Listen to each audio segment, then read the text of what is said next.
번째 자유의 원리 시간입니다. 자유란 우리가 하고 싶은 것을 할 권리가 아니라 마땅히 우리가 해야 할 것을 행하는 능력입니다. 학교에서 배우는 자유란 내가 하고 싶은 것을 하는 것을 자유라고 말합니다. 그러나 하나님께서는 그것을 자유라고 말씀하시지 않습니다.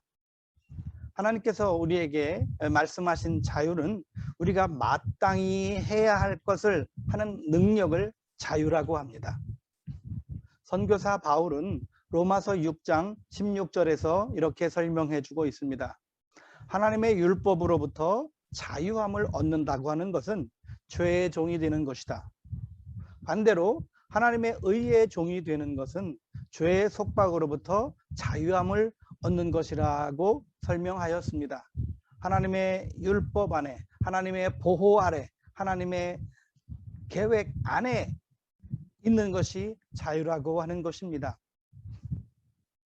여러분, 자유하고 싶습니까? 자유에 이르는 열쇠가 있습니다. 그것은 바로 성령의 지시에 따라 사는 것입니다. 여러분, 성령의 지시에 따라 살아갈 때 여러분 자유할 수 있습니다. 자, 그러면 어떻게 하면 여러분들이 성령의 지시에 따라 살아갈 수 있는지 6가지를 말씀드리도록 하겠습니다. 첫 번째, 하나님께서 여러분에게 정해 주신 권위에 순종하십시오. 여러분에게 권위자가 있죠? 여러분의 집에 돌아가면 부모님이 계십니다. 그 부모님의 권위의 우산 안에 들어가십시오. 그 부모님이 여러분을 보호하시고 지시하시고 인도하시는 그 권위 안에 있을 때 여러분은 평안하고 온전합니다. 사탄의 파괴적인 시험에서 여러분이 보호받을 수 있습니다. 여러분의 권위자가 잘 되기를 바라십시오. 소원하십시오. 기뻐하십시오. 여러분의 권위자를 도와주세요. 여러분의 권위자를 섬겨주십시오. 권위자가 잘 되기를 바라십시오. 권위자에게 감사하십시오. 권위자를 존경하십시오. 그렇게 하는 것이 곧 여러분이 성령의 지시에 따라 살아갈 수 있는 방법이 됩니다. 성령에 따라 살아가기를 원하신다면 하나님의 말씀을 매일 상고하시기 바랍니다. 여러분의 마음 가운데 하나님의 말씀이 늘 거하도록 하십시오. 하나님의 말씀이 우리 마음 가운데 늘 거하여 하나님의 말씀을 꺼내서 묵상하고 그 말씀이 여러분의 입술을 통해서 흘러나오도록 늘 하나님의 말씀을 즐거워하십시오. 그렇게 할 때 여러분들이 성령에 따라 살아가게 됩니다. 세 번째, 하나님의 말씀을 통한 성령의 계시에 깨어 있어야 합니다. 데살로니가전서 5장 23절에는 평강의 하나님이 친히 너희로 온전히 거룩하게 하시고 또 너희 온 영과 혼과 몸이 우리 주 예수 그리스도의 강림하실 때에 흠없게 보존되기를 원하노라고 말씀하였습니다. 하나님께서 우리를 지으실 때 먼저 흙으로 우리 몸, 바디, 소마를 만드셨죠. 우리 몸에는 오감이 있습니다. 미각, 시각, 후각, 청각, 촉각이죠. 이런 오감을 통해서 우리는 외부로부터 들어오는 인포메이션, 정보, 이런 데이터를 받아서 이 혼으로 넘기게 됩니다. 우리 사람에게는 하나님께서 혼을 지으셨는데요.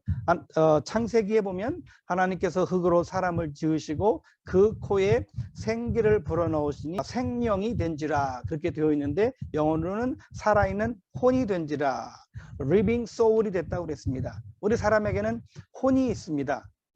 혼은 지성과 감성과 의지로 구성되어 있습니다.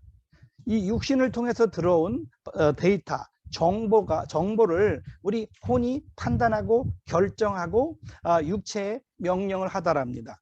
차가 막 달려오면 빨리 이것을 판단해서 몸에게 명령해서 빨리 피하라고 명령, 순식 0.001초도 안 되는 순간에 혼이 판단해서 육에게 명령해서 차를 비껴나게 되죠.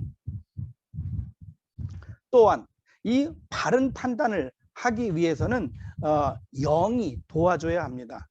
영을 우리는 루아흐, 푸뉴마라고 말하죠. 우리 혼 깊은 곳에 영이 있습니다. 영은 하나님께 속해 있습니다. 성령님이 거하시는 곳이죠. 이 영이 강해야 혼과 몸을 통제할 수 있습니다. 영이 강해지려면 하나님의 말씀을 계속 공급받아야 합니다. 하나님의 말씀을 통해서 공급받는 길이 바로 성령의 계시에 깨어있는 것입니다. 영이 강해서 여러분의 혼과 몸을 통제하도록 하나님 앞에 기도하시고 그렇게 사모하며 살아가시게 되기를 바랍니다. 혼이 강한 사람이 되면 영의 능력이 약해집니다. 영이 혼에게 도움을 줄 때 거부하고 싫어합니다. 혼이 강해지면 육은 점점 더 세상을 따라 욕심을 내며 살게 되지요. 육이 강한 사람은 어떻습니까? 영적으로 버림받게 되고 방탕하게 되고 허랑하게 되지요. 로마서 1장 24절에 28절에 보면 육이 강한 사람이 되면 영적으로 버려짐을 받는다고 했습니다. 네 번째로 성령의 지시에 성령에 따라 살아가려면 악을 미워하는 법을 배우셔야 합니다. 죄는 여러분의 영혼의 능력을 저하시킵니다. 그러므로 악을 미워하십시오. 정욕의 대가는 더 많은 정욕을 요구합니다.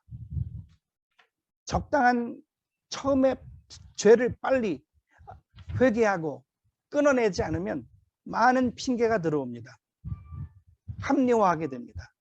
결국은 하나님의 저주 가운데 들어가게 됩니다. 다섯 번째, 성령에 따라 살아가시려면 여러분들이 육신의 일을 도모하지 마십시오.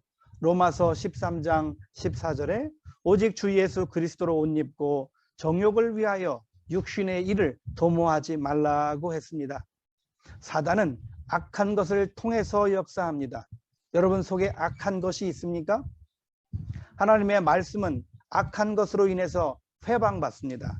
하나님의 말씀이 여러분 속에 들어와서 여러분의 영혼이 강해지고 혼과 육을 통제해야 되는데 악한 것이 들어올 때 하나님의 말씀이 핑계거리가 되고 합리화를 시키면서 하나님의 말씀의 권위가 회방받게 되는 것입니다. 그러므로 혹시라도 여러분 주변에 악한 물건이 있다면 속히 불살라 버리시고 여러분 혹시라도 잘못된 생각을 하고 있다면 그 길에서 떠나시기를 바랍니다. 신명기 7장 25절에 너는 그들의 조각한 신상을 불사르고 너는 가증한 것을 내 집에 들이지 말라. 너도 그와 같이 진노를 당할까 염려하노라고 했습니다. 여러분 속에 더러운 것, 악한 것, 육신을 도모할 것이 있으면 속히 던져버리시고 불사르시고 그 길에서 떠나실 때 여러분은 성령의 지시에 따라 살아갈 수 있는 사람이 됩니다. 여섯 번째로 여러분 진실은 온 마음을 다하여 하나님을 구하는 것이라고 말씀하고 있습니다. 예레미야 29장 13절입니다. 너희가 전심으로 나를 찾고 찾으면 나를 만나리라고 했습니다. 여러분, 여러분의 하루를 살아가는 24시간 여러분이 수많은 생각하는 그 생각 가운데 성령님이 개입하시기를 성령님을 초청하십시오. 성령님을 환영하십시오. 성령님을 인정하십시오.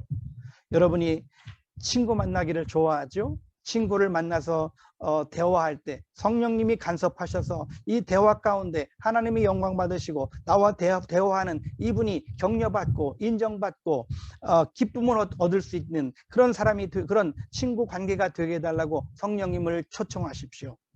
여러분 날마다 듣는 음악 어떻습니까? 하나님을 찬양하는 음악이십니까?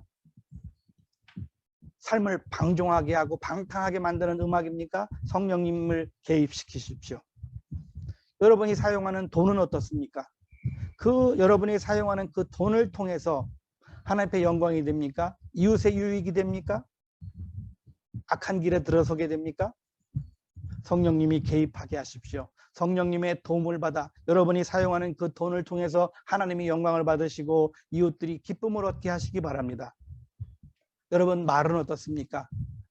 잠자리 일어나서 다시 잠을 잘 때까지 하루 종일 많은 말을 하게 됩니다. 이 말 가운데도 성령님이 개입하시기를 성령님을 초청하십시오. 여러분의 언어를 통하여 많은 사람들이 살고 샘을 얻게 해달라고 근서바시 성령님을 초청하시고 성령님을 인정하시기 바랍니다. 여러분이 생각은 어떻습니까? 가룟 유다가 예수님을 팔려는 생각을 할 때에 사단이 그 마음 가운데 들어왔다고 했습니다. 여러분이 하는 생각에도 성령님이 간섭하시도록, 성령님이 개입하시도록 성령님을 초청하십시오. 여러분의 생각이 성령님의 인도를 받아 온전한 판단을, 온전한 생각을 하고, 기쁜 생각을 하고, 창조적인 생각을 하고, 하나님께 영광 돌리는 생각을 하고, 생각을 통하여 여러분이 자유함을 누리는 삶을 살게 되시기를 바랍니다. 자유란 여러분이 하고 싶은 것을 마음대로 하는 것이 아니라고 했습니다. 자유란 우리가 해야 할 것을 마땅히 하는 능력이 자유라고 했습니다. 여러분, 이 자유의 원리를 통해서 마땅히 해야 할 것을 행하는 능력을 키우는 여러분 되시기를 바랍니다.